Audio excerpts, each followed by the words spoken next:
My wife said, "My ex is joining us for Christmas dinner. Be mature about it."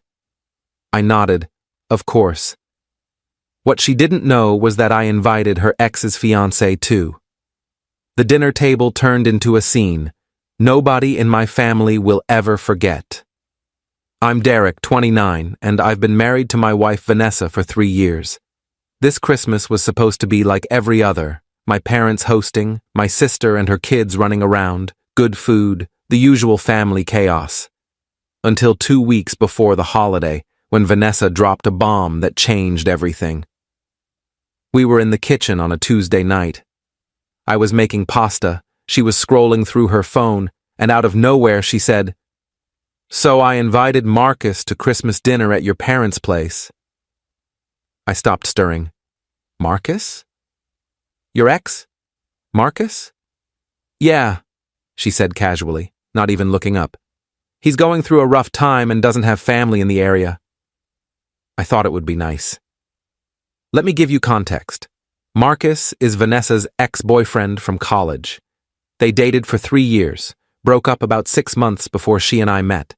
She's always maintained they're just friends and that their relationship ended mutually. I've met Marcus exactly twice, once at a barbecue 2 years ago and once at a charity event last spring. Both times he was polite but had this weird energy around Vanessa, like they shared inside jokes I wasn't part of. "You invited your ex to my family's Christmas dinner without asking me first?" I said slowly. She finally looked up. "Derek, don't be insecure about this. Marcus and I are friends. That's it. And before you start, yes, I already told your mom and she said it was fine." That part stung. She'd gone to my mother before coming to me. "When did you talk to my mom?" "Yesterday. I called her to ask if we could bring an extra guest and explained the situation. She was totally understanding." I felt my jaw tighten. "Vanessa, that's not the point.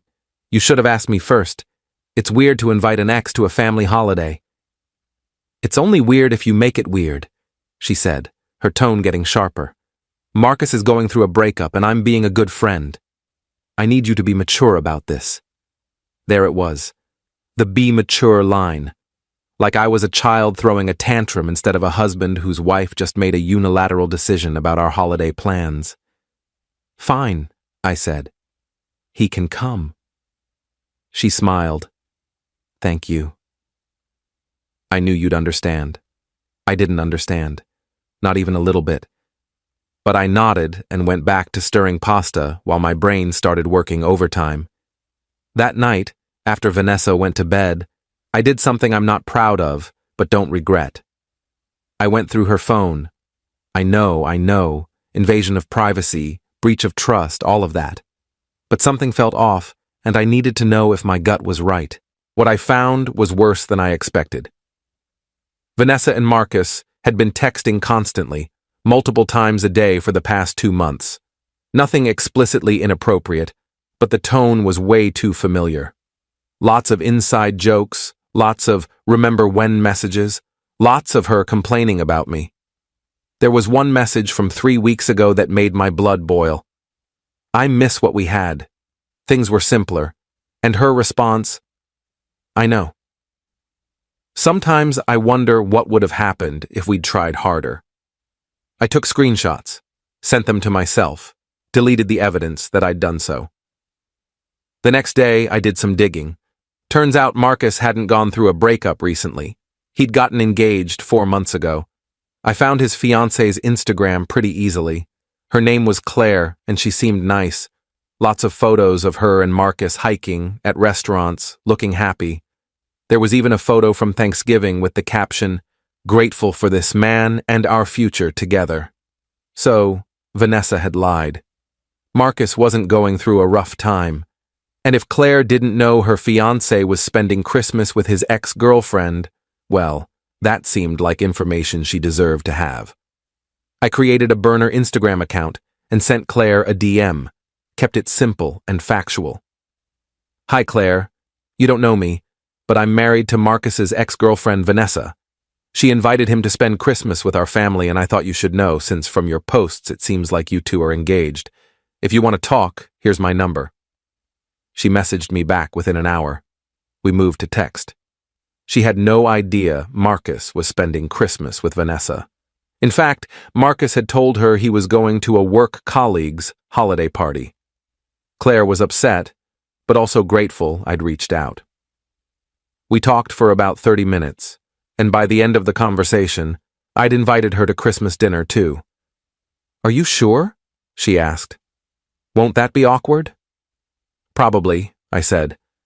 "But I'm tired of being lied to, and I think we both deserve to know what's really going on." She agreed. The next week was normal on the surface. Vanessa talked about Christmas plans, what dishes we should bring, whether we should exchange gifts with Marcus. That last part almost made me laugh. I just nodded along, playing the mature husband she wanted me to be. Christmas Eve, Vanessa was in a great mood. She kept texting Marcus about timing and logistics.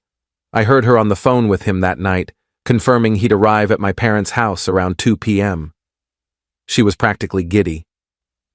Christmas morning, we opened presents at home before heading to my parents' place.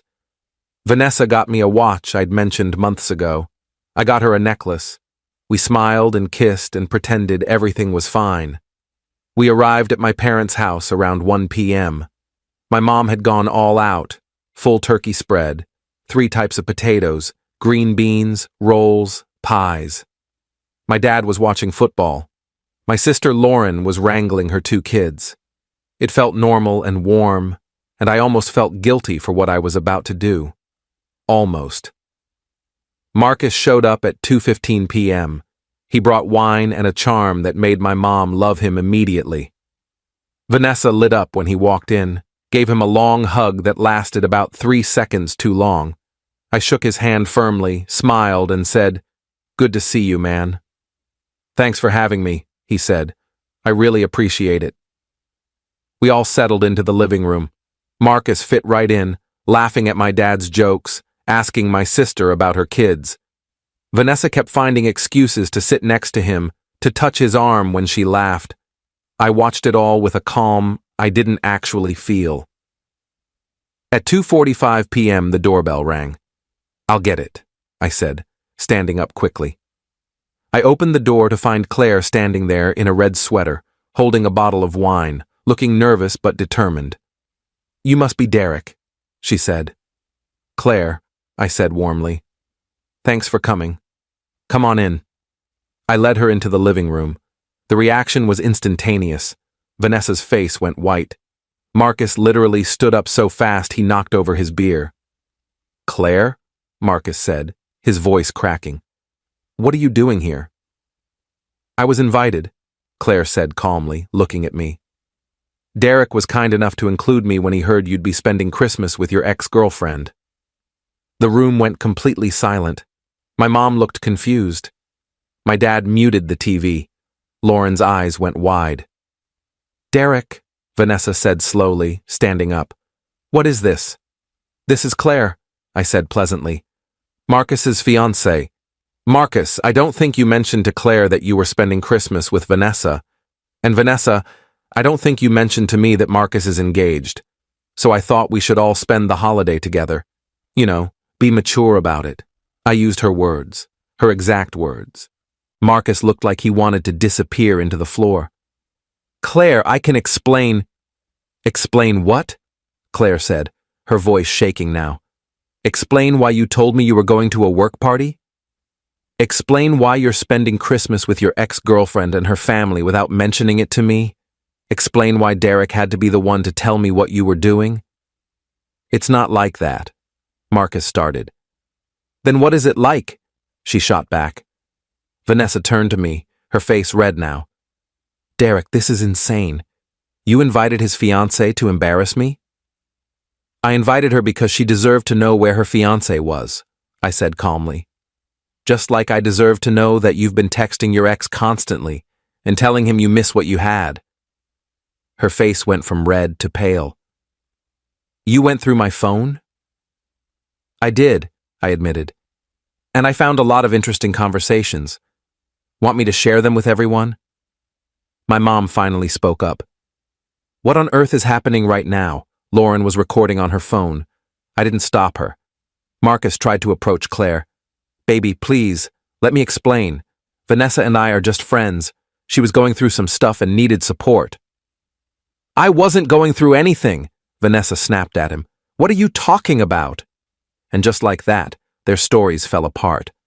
Marcus claimed Vanessa needed emotional support. Vanessa claimed Marcus was the one going through a hard time.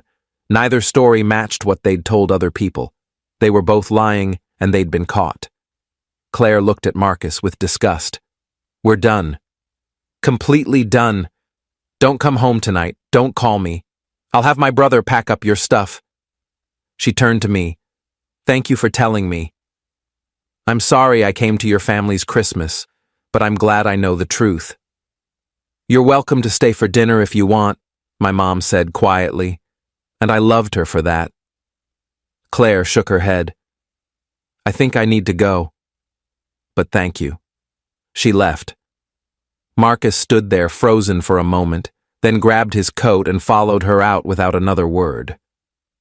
The door closed. Vanessa stared at me with a mixture of fury and humiliation. I want a divorce, I said before she could speak.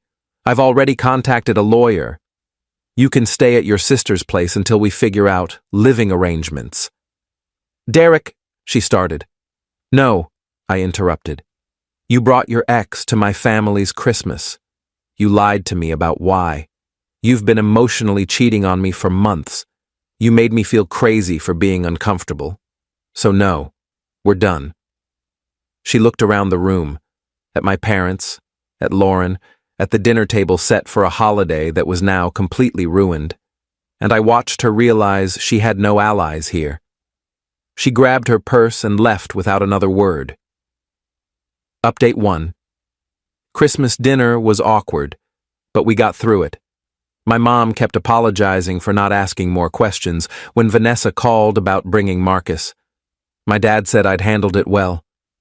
Lauren told me the video had already been shared with our extended family group chat, and everyone was on my side. I stayed at my parents' house that night. Vanessa texted me 17 times, ranging from angry to apologetic to pleading. I responded to one, talk to my lawyer. The next day, I went back to our apartment with my dad and brother-in-law to pack essentials. Vanessa wasn't there, but she'd left a note on the kitchen counter. I'm sorry. I never meant for any of this to happen. Can we please talk? I threw the note away. Update 2. A week later, I met with my lawyer. I had the screenshots from Vanessa's phone, which my lawyer said would be helpful. I also had documentation showing I'd paid for most of our shared expenses, which mattered for asset division. Vanessa moved in with her sister. She tried to reach out through mutual friends, asking them to convince me to give her another chance. Most of our friends sided with me once they heard the full story. A few said I'd been dramatic with the Christmas ambush, but honestly, I don't care. Claire reached out to me a few days after Christmas. She thanked me again and confirmed she'd broken off the engagement. She said Marcus had tried to claim nothing physical happened between him and Vanessa, but the emotional affair was enough for her. She'd dodged a bullet, and so had I. Marcus apparently lost it after the breakup. According to mutual friends, he blamed Vanessa for ruining his relationship, and Vanessa blamed him for ruining her marriage. They're both right. Final update. It's been 2 months since Christmas. The divorce is moving forward smoothly because Vanessa doesn't want to fight it. I think she's embarrassed and just wants it over with. We're selling the apartment and splitting assets 60-40 in my favor since I paid for most of it. I've been staying with my parents while I look for a new place. It's been good. Lots of family dinners, game nights with my sister, quiet time to process everything. Vanessa sent me a long email last week. She apologized for everything, said she'd been confused and made terrible choices, that she never physically cheated but understood why I felt betrayed. She asked if someday we could be friends.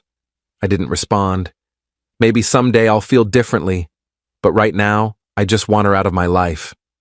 Claire and I got coffee last week. Not romantic, just two people who went through similar things comparing notes. She's doing well, starting therapy, focusing on herself. She thanked me again for reaching out and said if I'd stayed quiet, she might have married someone who would have kept choosing his ex over her. As for me, I'm doing okay. Some days are harder than others. I miss being married, but I don't miss being married to someone who didn't respect me. My family keeps joking that I won Christmas, and honestly, they're not wrong. That dinner table scene will be talked about for years. My mom already said next Christmas I get to approve all guests. Edit 1. People keep asking if I feel bad about ambushing them on Christmas. Honestly, number. They chose to lie and sneak around. I just chose the timing of when the truth came out. If they didn't want to be embarrassed in front of family, they shouldn't have done embarrassing things. Edit 2. Lauren's video didn't go viral or anything, but it's definitely been shared around our extended family and friend groups. Vanessa's mortified. Marcus apparently deleted all his social media. Claire is living her best life from what I can see on Instagram. Edit 3. Someone asked what my dad said when it all went down. After Vanessa left, he came over, put his hand on my shoulder, and said, "Son, that was the most interesting Christmas we've ever had." Well done. Coming from my dad, that's basically